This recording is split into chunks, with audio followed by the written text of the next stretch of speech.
Assalamualaikum dan selamat sejahtera. Bertemu kita sekali lagi dalam tutorial menjawab soalan buku teks untuk matematik tahun 5. Pada hari ini, kita akan sama-sama menjawab soalan untuk tajuk nombor bulat. Jadi murid-murid boleh rujuk buku teks muka surat 60. Kita akan sama-sama menjawab soalan 4 hingga 7.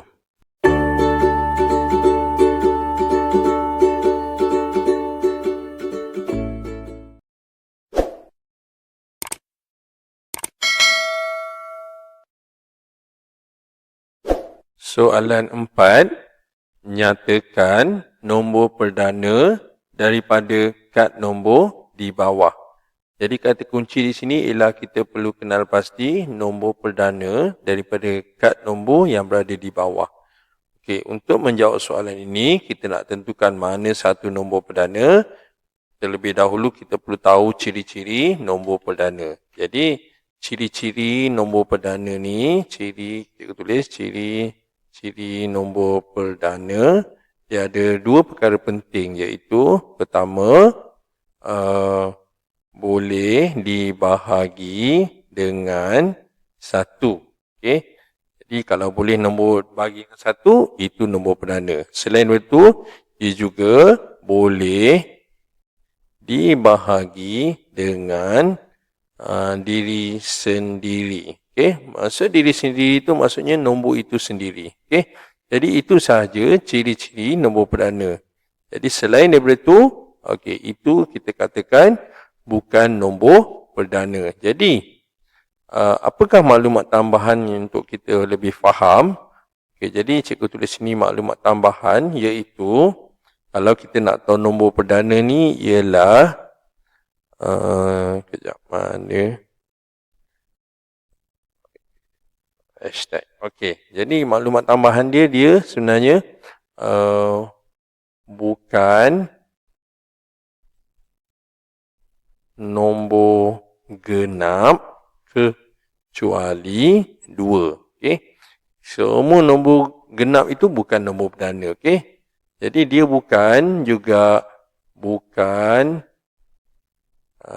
sifar 5 kecuali 5. Okey, maksudnya semua nombor sifar 5 itu bukan nombor perdana kecuali nombor 5 sahaja. Okey, dia macam yang di atas. Selepas itu dia juga bukan sifar 11 kecuali 11 sahaja, dan yang boleh dikatakan penting juga ialah apa dia? Dia tidak ada dalam mana-mana sifar. Okey, tulis ni tiada dalam mana-mana sifar. Okey, jadi kalau tak ada dalam sifar itu dipanggil nombor perdana. Okey, jadi dua perkara penting ini kita boleh tentukan nombor perdana atau tidak. Okey, jadi kita lihat nombor yang pertama iaitu 9. Jadi 9 ni kita tulis macam mana? Yang pertama, boleh tak dibahagikan dengan 1? Okay, jawapan dia boleh. Kemudian, boleh tak dibagi dengan diri sendiri, iaitu 9. Okey, memang boleh. Dua perkara asas ni boleh dikatakan nombor perdana. Tetapi kita lihat maklumat tambahan, yang penting sini tiada dalam mana-mana sifar. Kalau nombor 9 dia ada dalam sifar 3, maksudnya dia boleh dibahagikan dengan 3. Okey, jadi bila ada 3 ciri-ciri ini kita namakan sebagai bukan nombor perdana. Okey, jadi kita boleh tulis pangkah nombor perdana. Cikgu tanda macam ni dulu sebab kita nak tentukan. Okey, jadi ini kita boleh pangkah. Okey, seterusnya 17. 17 kita tulis dua ciri utama, iaitu boleh dibahagikan dengan 1, betul. Kemudian boleh dibahagikan dengan dirinya sendiri pun sama juga, betul. Dan tidak ada nombor 17 dalam sifar lain, tiada dalam mana-mana sifar. Jadi ada dua sahaja ciri, maka kalau dua sahaja ciri kita katakan sebagai nombor perdana. Okey, jadi ini nombor perdana. Jadi cikgu bulatkanlah. Okey, seterusnya nombor 39. Okey, Jadi kita tulis 39. Okay, seperti sebelum ni, kita bahagikan dengan 1, betul. Kemudian boleh dibahagikan dengan dirinya sendiri. Okey, dan selain daripada itu, kita tengok adakah dia tidak ada dalam mana-mana sifir. Okey, kita tengok kalau 39 ni ada dalam sifir 3. Okey. Jadi dia maksudnya boleh dibahagi dengan 3. Bila ada 3 ciri ini, kita namakan sebagai bukan nombor perdana. Jadi kita tulis NP. NP, pangkat NP maksudnya bukan. Okay. Jadi selain itu, kita boleh pangkah kat sini. Okay. Jadi setakat ni, satu sahaja nombor perdana. Jadi kita akan sambung di muka surat yang di sebelah. Okay. Okay, pertama sekali kita salin dululah dua maklumat penting ni. Okey. Mana ni jap. Cikgu copy Okey, kita buat macam ni. Copy. Dan kita paste. Okey, sekarang kita lihat pula nombor 41. Okey, sebelum tu nombor yang perdana setakat ni 17. Okey, sekarang kita buat 41. Okey, jadi 41 dibahagikan dengan 1, dibahagikan dengan dirinya sendiri, betul. Okey, kemudian dia tidak ada dalam mana-mana sifir. Tidak ada sifir 3, sifir 2, sifir 4, semua tak ada nombor 41. Okey, jadi bila ada dua sahaja ciri, ini kita namakan sebagai nombor perdana. Okey, jadi kita bulatkan. Okey, seterusnya 53. Kita tulis 53. Okey, jadi bahagikan dengan 1 dan juga dirinya sendiri. Setakat ini ialah nombor perdana. Dan yang ketiga ni, ada tak nombor 53 dan sifir lain? Okey, kita tak pernah dengar nombor 53 sifir lain. Jadi, perkara yang ni sangat penting. Kalau dia tak ada dalam sifir, jadi ini dinamakan sebagai nombor perdana. Okey. Jadi ini juga nombor perdana. Okay, so dia dua sahaja ciri. Dua ciri nombor perdana ni. Jadi dia nombor perdana. Okey. Jadi kita bulatkanlah. Okey. Seterusnya 65. Okay, 65. Mula-mula kita bahagikan dengan 1. Bahagikan dengan dirinya sendiri. Memang betul. Okey, adakah dia sifir 2? Bukan. Adakah dia sifir 5 nampak ni? Bukan sifir 5. Bukan sifir 5 kecuali 5. Okey, 65 ni dia ialah sifir 5. Jadi dia boleh dibahagikan dengan 5. Okey. Jadi ada 3 kategori. Bila ada 3 kategori, ini kita namakan sebagai bukan nombor perdana. Jadi kita pangkah. Kita buat NP. Okey, maksudnya bukan. Okay, yang ini bukan, bukan dan bukan. Okay, seterusnya 73 kita akan buat di muka surat yang di sebelah.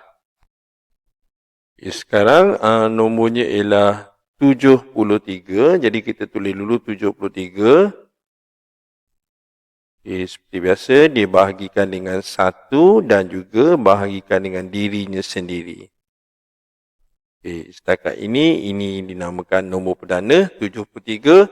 Tidak ada dalam sifir 3, sifir 7 pun tak ada. Maka ada dua sahaja ciri, maka ini kita namakan sebagai nombor perdana. Okay, jadi nombor perdana ni nak ingat dia senang je. Tidak ada dalam sifir, jadi itu nombor perdana. Okay, seterusnya 81. Okay, jadi 81 kita tulis dulu 81. Kita boleh bahagikan dengan 1, boleh bahagikan dengan 81. Kemudian cuba kita ingat dalam sifir 1 hingga 9 ada tak nombor 81? Okey, ada, iaitu dia ada dalam sifir 9. Okey, jadi dia boleh bahagi dengan 9. Bila ada 3 ciri ini, maka kita namakan sebagai bukan nombor perdana. Okey, jadi bukan 81, bukan. Okey. Okay, seterusnya 89. Okay, jadi 89 kita tulis 89 bahagi dengan 1, bahagi dengan dirinya sendiri 89. Dia tidak ada dalam CV7, tidak ada juga dalam CV, kita kata CV3 kan. CV3, dia biasa nombor ganjil ni CV, ganjil lah 3 dengan 7 itu penentunya Jadi sudah pasti bukan CV5 dan juga CV11, maka ada dua sahaja ciri, maka kita namakan sebagai nombor perdana. Jadi 89 ini kita namakan sebagai nombor perdana. Jadi kita boleh bulatkan. Jadi inilah dia nombor-nombor perdana yang kita dapat kenal pasti. Jadi jawapannya kita boleh senaraikan semula iaitu 17, kemudian 41, kemudian 53, kemudian 73 dan 89. Jadi inilah dia nombor-nombor perdana. Okey. Okey, kita buat tanda jawapan. Okey, jadi kita teruskan dengan soalan seterusnya. Soalan 5. Tulis lebih daripada atau kurang daripada. Jadi kata kunci di sini ialah kita perlu tulis perkataan lebih daripada atau kurang daripada dalam kotak yang disediakan. Maksudnya di sini, ini ialah soalan perbandingan dua nombor. Jadi cara dia kita baca dulu soalan ni. A, 762,185. Kemudian kita akan jawab nanti. 7 nombor satu lagi, 726,851. Okey, untuk membandingkan dua nombor ini, kita boleh bandingkan dengan tulis atas dan bawah. Okey, jadi nombor pertama ni ialah kita tulis ikut nilai tempat 786,185. Okey, manakala nombor yang kedua 726,851. Okay, kita akan jawab berdasarkan nombor yang di atas atau di depan.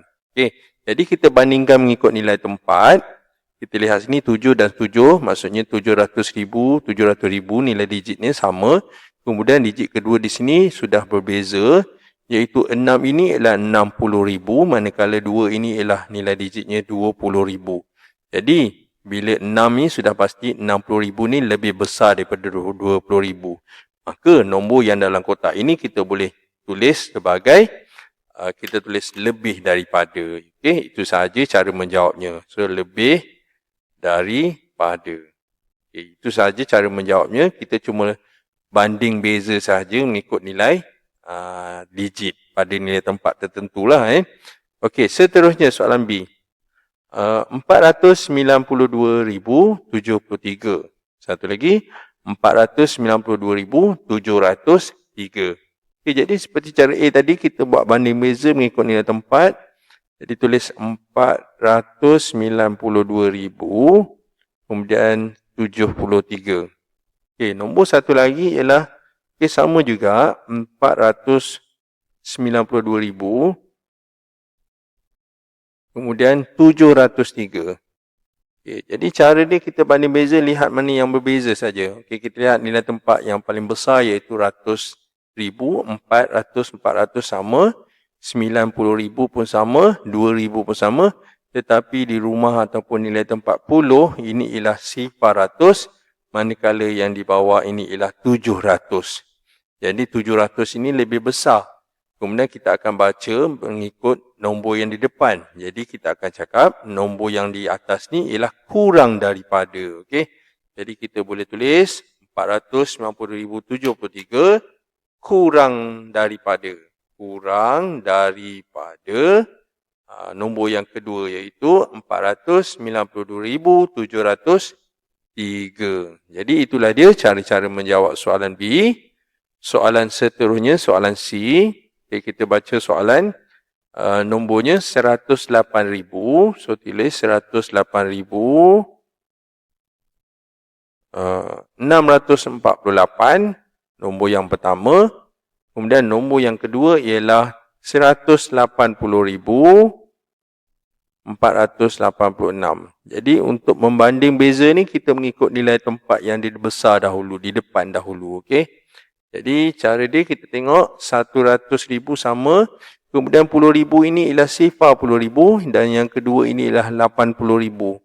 Jadi kita akan sebut ataupun tulis nombor pertama ini kurang daripada. Okey. Jadi tulis ini 108,648 kurang daripada nombor yang kedua iaitu 180,486.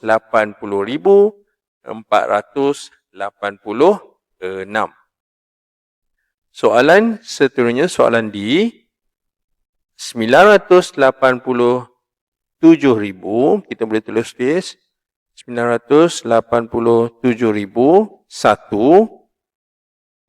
Kemudian nombor yang kedua ialah 978,995. Sangat mudah apabila kita tahu cara nak menjawabnya. Jadi kalau tengok nombor memang sama, nombor yang sama, tetapi kita tengok sini macam 900 ni lebih besar. Tapi kita tengok banding beza ikut nilai tempat. Yang pertama 9 itu sama, yang kedua 8 itu ialah 80,000.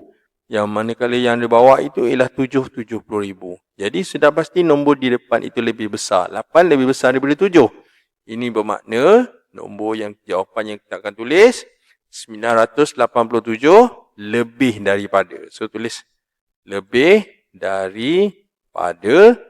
Kemudian kita tulis 978,995.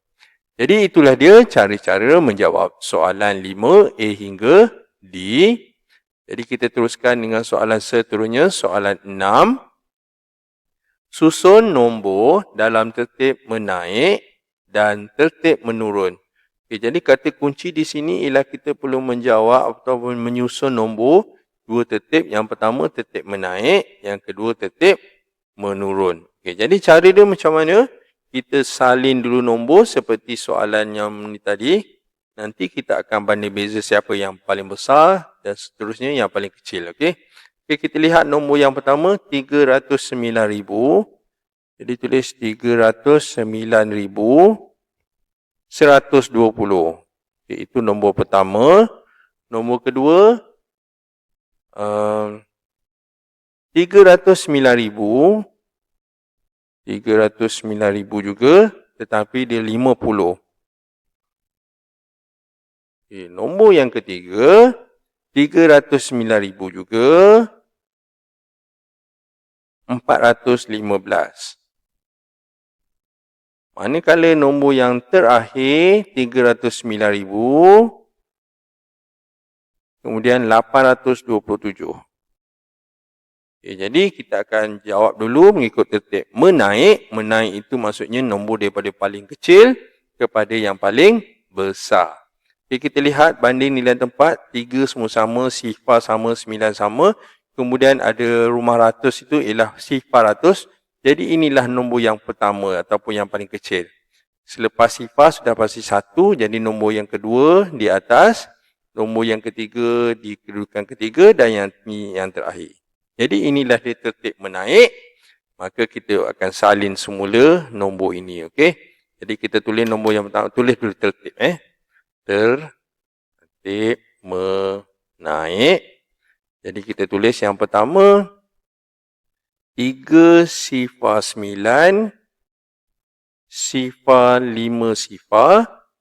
Kemudian 3 sifar 9 1 2 sifar. Kemudian yang ketiga 3 sifar 9 4 1 5. Dan yang terakhir ialah 3 sifar 9 8 2 7. Okey, inilah dia cara-cara menjawab tertib menaik. Okey, kalau tertib menurun, sudah pasti dia ialah songsangan dia, terbalik dia. Jadi kita ambil yang nombor 4 lah dahulu, yang paling besar dahulu. Okey, jadi sangat mudah. So kita tulis mula, tapi cikgu tulis warna hitam. Okay, so tulis sini tertib menurun. Tertib menurun. Jadi kita ambil nombor yang paling besar iaitu 3 sifar 9 827. Kemudian 3 sifar 9 415. Kemudian 3 sifar 9 12 sifar. Dan yang terakhir ialah yang paling kecil, 3 sifar 9 sifar 5 sifar. Jadi itulah dia cara-cara menjawab soalan A, tertib menaik dan menurun. Okay, kita teruskan dengan soalan seterusnya, soalan B. Okay, seperti soalan A, kita nyatakan dengan cara kita tulis mula. Okay, yang pertama, 9 1 sifar. Kemudian 6 5 sifar. Okay, cikgu rapatkan sikit. Kemudian 9 sifar 1. 328, maksudnya 328. Kemudian 907,000, 9 sifar 7, 995. Dan yang terakhir, 9 sifar 4, kemudian 825. Okay, cikgu rapatkan sikit sebab cikgu tak ada ruang. Jadi, kita banding beza saja. Siapa yang paling kecil, itulah nombor yang pertama. Yang pertama, nilai tempat untuk 100,000, semua 9, maksudnya semua 900,000. Yang kedua, ada 10,000, jadi yang lain itu semua ada 1,000, jadi terus automatik nilai yang terakhir, iaitu nombor 4. Okay, sekarang kita nak lihat 1,000, ini 1,000, 7,000 dan 4,000, jadi 1,000 yang paling kecil, kita tulis 1. Kemudian ada 4,000, itu yang kedua. Dan yang ketiga ialah 7,000. Okay? Dan yang terakhir tadi 910,000. Jadi kita terus dapat jawapan dia. Okay? Sekarang kita akan jawab tertib menaik dahulu. Iaitu nombor yang paling kecil. Okay? So tertib menaik. Kita tulis 9 sifar 1 328. Okay, kemudian 9 sifar 4 825. Kemudian 9 sifar 7 995. Dan yang terakhir atau nombor yang terbesar 91 sifar 65 sifar. Jadi itulah dia cara-cara mengenal pasti tertib menaik. Kita teruskan dengan soalan tertib seterusnya, iaitu tertib menurun. Jadi seperti soalan A tadi, kita cuma ambil songsangannya saja ataupun ambil daripada nombor besar kepada nombor kecil. Okay? Jadi kita tulis tertib menurun dahulu. Okay, kita tulis tertib menurun. Okay, sudah pasti nombor yang paling besar iaitu 910,650. Kemudian 907,995. Kemudian 904,000. 9 sifar 4 825. Dan yang terakhir iaitu 901,328.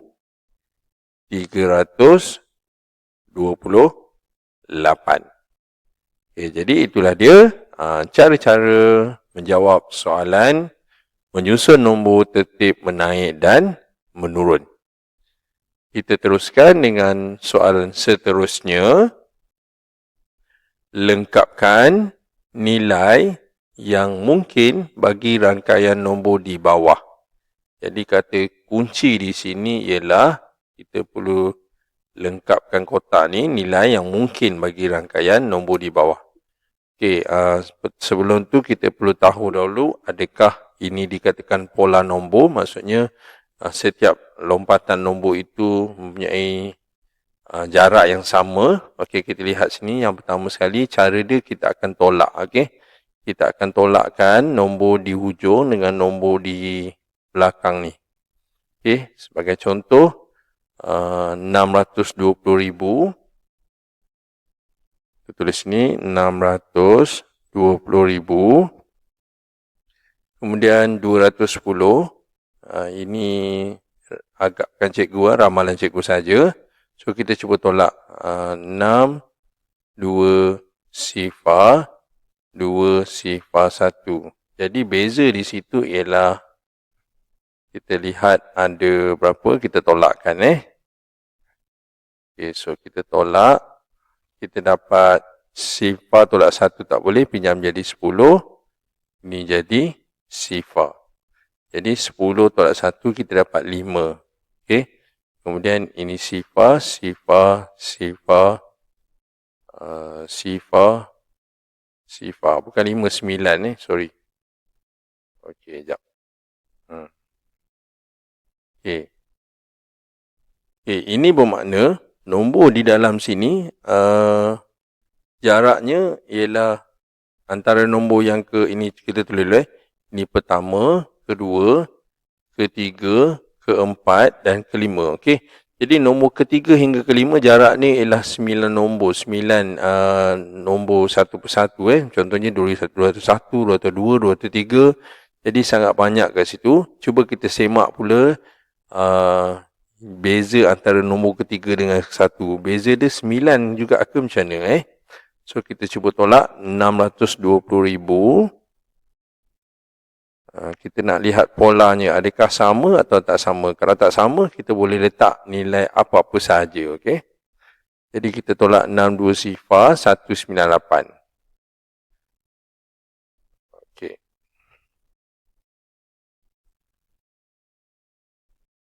Okay, 1 nak tolak 8 tak boleh. Pinjam jadi 11. Sifar jadi 9 dan 2 jadi 1. Okay, sebelah tolak 8 dia jadi 3. Kemudian sifar, sifar, sifar, sifar, sifar. Okey, kita lihat sini beza ni tak sama. Yang ini beza 3 antara nombor 1 ke nombor ketiga. Beza nombor ketiga ke 5 ialah 9. Okey, ini bermakna kita boleh letak apa-apa sahaja nombor yang mungkin. Tu dia kata mungkin. Okey, jadi cikgu cadangkan awak boleh letak antara 199 hingga 200. Okey. Jadi, kita letak sahaja nombor apa yang kita rasa sesuai. Jadi, kita buat 6, 2 sifar. Kita boleh buat 199. Okey, ini nombor yang pertama ataupun kotak yang pertama. Okey, manakala kotak kedua, kita lihat ada jauh beza ni antara 1 hingga 10. Jadi, cikgu ambil yang tengah-tengah lah, iaitu 6, 2 sifar, 2 sifar 5. Okey, inilah dia cara-cara menjawab soalan 7A yang mana kita perlu lengkapkan kotak mengikut nilai yang mungkin. Okey, ini bukan pola nombor yang mana nilai lompatannya beza setiap nombor itu sama. Okey, jadi melalui pembuktian ni kita boleh buat apa-apa sahaja nombor selagi dia tidak melebihi nombor yang seterusnya. Maksudnya tertibnya ialah menaik. Okey, kita teruskan dengan soalan seterusnya, soalan B. Okey, kita lihat 807,356, kemudian 850,123. Lihat beza kat sini.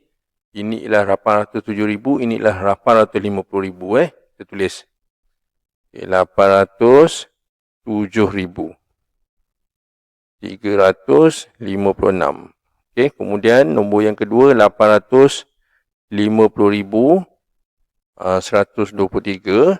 Jadi nombor yang ketiga ni kita tak tahu. Nombor yang keempat cikgu masukkan 871 sifar sifar sifar. Okey, jadi maksud soalan ini kita boleh letak apa-apa saja nombor yang selagi kita fikirkan mungkin dan logik ataupun kita kata masuk akal. Jadi kita boleh buat, cikgu cadangkan kita buat 60,000. Jadi 860,000. Okay, cikgu letak 420. Okey. Kemudian nilai yang satu lagi 87. Okey, cikgu buat 89,000 lah. Okey. Okey, jadi 890,210. Okey. Jadi ini nombor yang kedua. Jadi untuk soalan 7 ini sebenarnya ada bermacam-macam jawapan. Tidak ada jawapan yang khusus. Selagi mana dia tidak melebihi nombor yang seterusnya. Jadi dengan itu, tamatlah sudah latihan kita pada hari ini untuk soalan tajuk nombor bulat bagi muka surat 60, nombor 4 hingga nombor 7. Yang baik itu daripada Allah SWT. Manakala yang tak baik daripada kelemahan dan juga kekurangan cikgu sendiri dan cikgu minta maaf. Jadi sekian daripada cikgu. Terima kasih dan jumpa lagi.